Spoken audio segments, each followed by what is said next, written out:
વલસાડના સ્ટેશન વિસ્તારમાં લૂંટનો પ્રયાસ થયો। સિટી પોલીસે ચાણસમાંથી એક આરોપીની ધરપકડ કરી। આરોપીએ લૂંટના ઈરાદે એકલી મહિલા પર હુમલો કર્યો હતો।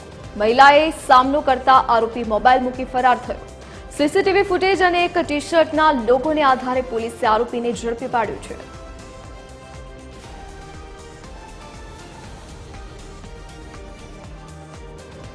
તો આરોપીએ લૂંટના ઈરાદે એકલી મહિલા ઉપર હુમલો કર્યો હતો તો મોબાઈલની લૂંટ કરી ફરાર થવાનો આ આરોપી દ્વારા પ્રયાસ કરવામાં આવ્યો હતો।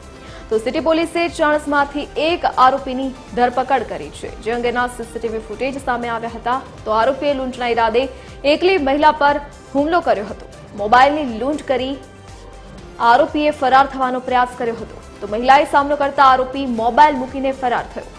તો સમગ્ર મામલે પોલીસે કાર્યવાહી કરી છે। તો સીસીટીવી ફૂટેજના આધારે પોલીસ દ્વારા આ આરોપીને ઝડપી પાડવામાં આવ્યો છે।